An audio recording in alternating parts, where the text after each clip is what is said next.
जय मिथिला टिंकू झा।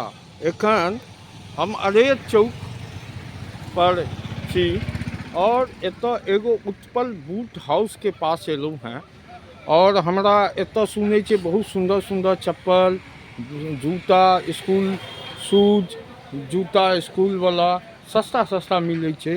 दुकानदार आ ग्राहक सेहो बैसल छथि आ हमरो लेबाक अइ। यौ सर, की नाम भेलै? उत्पल बूट हाउस ई दुकान के नाम छै। हाँ, अहाँके नाम की भेल? बिंदु कामत। बिंदु कामत जी छथि ऑनर।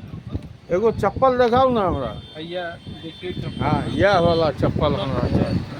देखियौ ई चप्पल केना दै छियै यौ? ई अहाँके 220 रुपया के भेटत। 220 रुपैया के। गारंटियो छै? हाँ, ई सब तो एना मजबूत होइते छै, चलत अहाँके 2-2.5 साल तक 2 साल तक चलबे करत। 2 साल आ 2 साल से पहले जो 6 महीना में टूट गया से चीज नहीं छै, बुझलियै। एहि दुआरे हमसब बुझि जाइ छियै ने कोन 6 महीना चलतै, कोन साल भरि चलतै, कोन 2 साल चलतै, ई तऽ हमरा सबके जानकारी भऽ आ जाइ जो छै। मान लिया 2 महीना में टूट तऽ जाए ओकर छै वापसी छै। एहन छै। हाँ, अहाँ के छियै? हम कस्टमर भेली। अहूँ लेबऽ ले लेलियै? जी, जी। कथी लेबऽ एलहुँ हैं? चप्पल लेके पहिल बेर एलहुँ हैं दुकान पर? बराबर हम यहाँ दुकान से लऽ जाइ छियै। रहै छनि ठीक? एकदम। हाँ? तब ने अबै छी, बेर बेर ठीक रहै छै तब ने बेर बेर अबै छी।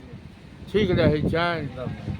देखियौ ई ग्राहक, अहाँके नाम की भेलै? उज्जवल कुमार।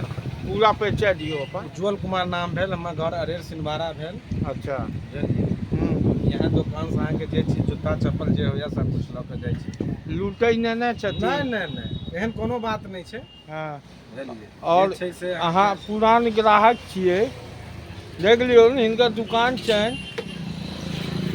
ई कोन चौक भेलै? अरेर बिचला चौक। अरेर बिचला चौक पर हिनकर दुकान छनि। एक मौका हिनका जरूर दियौ। और एतऽ देखियौ हमहूँ एलहुँ हैं एगो चप्पल लै लेल आ हमरो केओ कहने रहथि कि एहि दोकान पर बड़ा सस्ता सस्ता चप्पल और बढ़िया मिलै छै, तैँ एलहुँ हैं। एक मौका हिनका जरूर दियौन। आ जे हमर वीडियो के माध्यम से जे देखैत हैब, अरेर बिचला चौक पर आबि कऽ अहाँ देखियौ ई दुकान सब छै।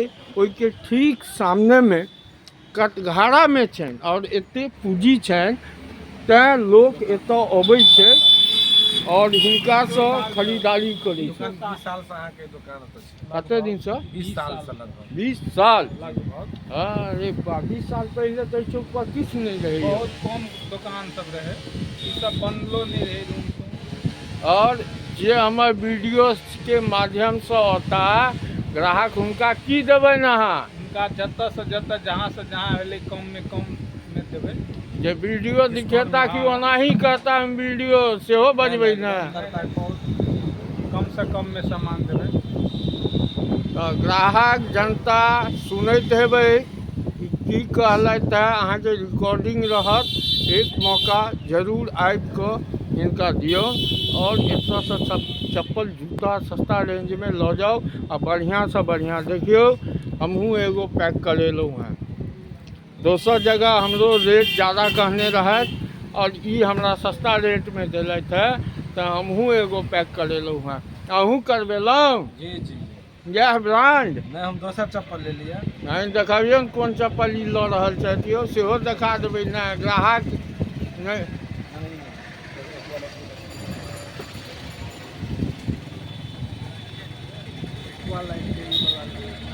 देखिए सब ब्रांडेड चप्पल एतऽ मिलत अहाँ सबके। एही के साथ ग्राहक जरूर एक बेर मौका देबनि। कि यौ? जी जी। देखियो इहो लेलथि, हमहूँ लेलहुँ हैं। एही के साथ जय मिथिला। जय